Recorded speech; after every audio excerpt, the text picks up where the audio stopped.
ओम श्री गणेशाय नमः। श्री शिव महापुराणे तृतीयायां शतरुद्र संहितायां अथाष्टमो अध्याय। हिंदी अनुवाद। अब भैरव अवतार का वर्णन किया जा रहा है। नंदीश्वर ने कहा, हे सर्वज्ञ सनत कुमार, तुम भैरवी कथा को सुनो, जिसे सुनने मात्र से शिव भक्ति सुस्थिर हो जाती है। भैरव जी परमात्मा शिव जी के पूर्ण रूप हैं। शिव माया से मोहित पुरुष इस रहस्य को नहीं जानते हैं। हे सनत कुमार, शिव जी की महिमा को चतुर्मुख ब्रह्मा जी तथा चतुर्भुज विष्णु जी भी नहीं जानते। इसमें कोई आश्चर्य नहीं है, क्योंकि शिव माया को सब नहीं जान सकते और उसी से मोहित होकर उस परमेश्वर की पूजा नहीं करते। यदि वही परमेश्वर अपना ज्ञान करा देता है, तभी लोग उन्हें जान सकते हैं।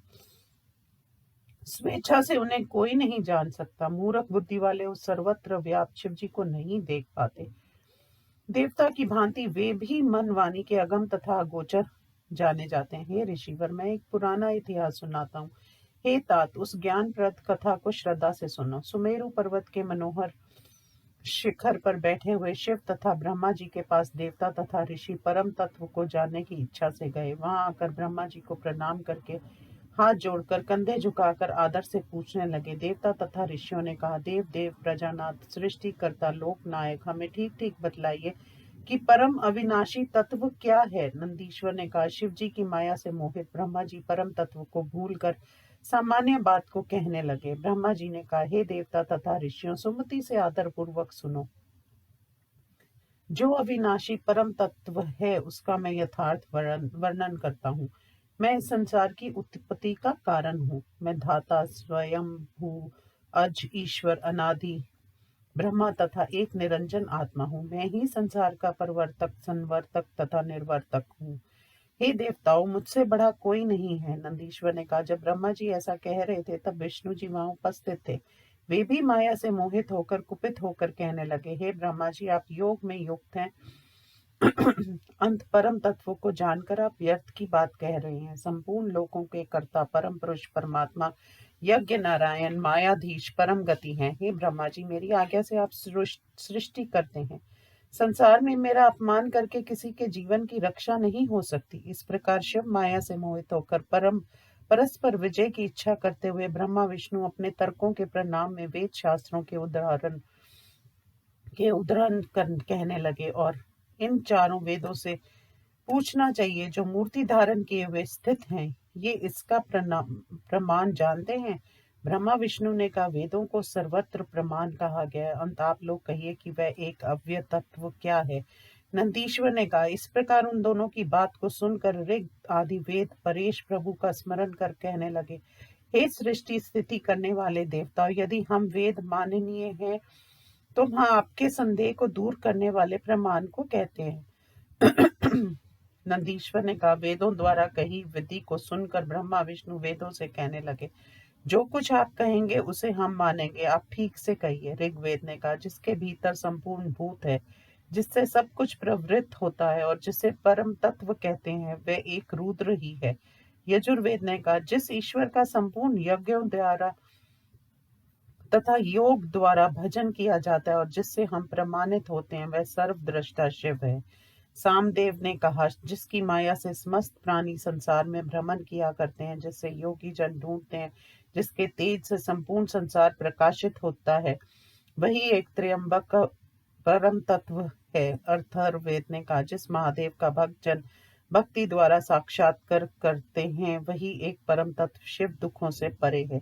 नंदीश्वर ने कहा, वेदों के इन वचनों को सुनकर शिव माया से मोहित ब्रह्मा विष्णु हंसकर वेदों से कहने लगे। ब्रह्मा विष्णु ने कहा, अरे वेदों, तुम बेहोश होकर ये क्या कह रहे हो? आज तुम्हें क्या हो गया? तुम्हारा ज्ञान नष्ट हो गया है क्या?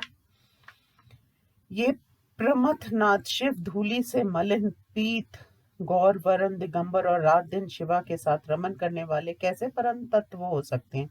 असुंदर वेश वाले जटाधारी वृष वाहन सर्प भूषण संगर रहित शिव ब्रह्मा कैसे हो सकते हैं? इस प्रकार उन दोनों की बातों को सुनकर सर्वत्र व्याप्त मूर्ति रहित तथा मूर्तिमान ओंकार उनसे कहने लगे। ओंकार ने कहा, लीला रूपधारी भगवान रुद्र अपनी शक्ति के बिना कभी रमन नहीं कर सकते। ये परमेश्वर शिव जी स्वयं सनातन ज्योति स्वरूप हैं और उनकी आनंद रूपनी ये शिवा नामक शक्ति आगंतुकी न होकर शाश्वत है। नंदीश्वर ने कहा, उस समय ओंकार के ऐसा कहने पर शिव माया से मोहित ब्रह्मा विष्णु के अज्ञान का नाश नहीं हो सका। तब उन दोनों के बीच में एक बहुत बड़ी ज्योति प्रकट हुई जो भूमि से लेकर आकाश तक फैली हुई थी। हे मुनि, उस ज्योति समूह के मध्य में स्थित आश्चर्यजनक शरीर वाले एक पुरुष को ब्रह्मा और विष्णु ने देखा। तब क्रोध से ब्रह्मा का पांचवा सिर जलने लगा कि हम दोनों के बीच में ये कौन है जो पुरुष रूप धारण किए हैं।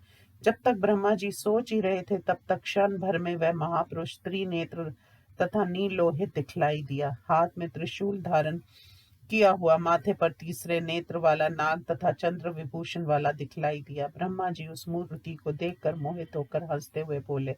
ब्रह्मा जी ने कहा, नील लोहित चंद्रशेखर, तुम मत डरो, तुम्हें मैं जानता हूँ। पहले तुम मेरे माथे में से रुद्र रूप में प्रकट हुए थे। रोने के कारण मैंने तुम्हारा रुद्र नाम रखा था।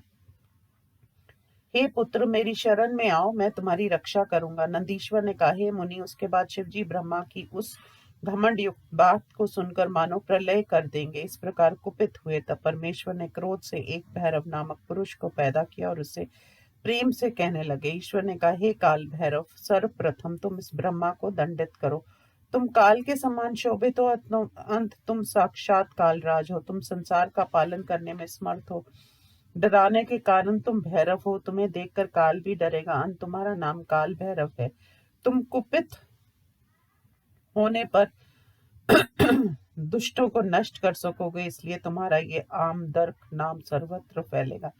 क्योंकि तुम भक्तों के पापों का तत्काल भक्षण कर दोगे, अंत तुम्हारा नाम पाप भक्षण भी होगा। जो मेरी सब नगरियों में उत्तम मुक्तिपुरी काशी है हे कालराज, उसका स्वामित्व सदैव तुम्हारे हाथ में है। वहां जो पापी पुरुष होंगे उनके शासक तुम ही रहोगे। उनके शुभ अशुभ कर्मों का चित्र गुप्त लिखेगा। नंदीश्वर ने कहा, इन वरों को स्वीकार कर काल भैरव ने तत्काल बाईं उंगली के नख से अगले भाग से ब्रह्मा का वह पांचवा सिर काट दिया। जो अंग अपराध करता है वही दंडित होता है। अंत जिस सिर ने निंदा की थी वह पांचवा सिर काट दिया। उसके बाद ब्रह्मा को सिर को कटा देखकर विष्णु भयभीत हो गए और भक्ति पूर्वक शब्द रुद्रीय मंत्रों से शिव जी की स्तुति करने लगे।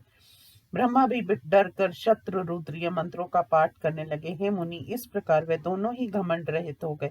साक्षात शिव ही सच्चित आनंद लक्षण वाला परमात्मा, गुणातीत तथा पर ब्रह्मा है।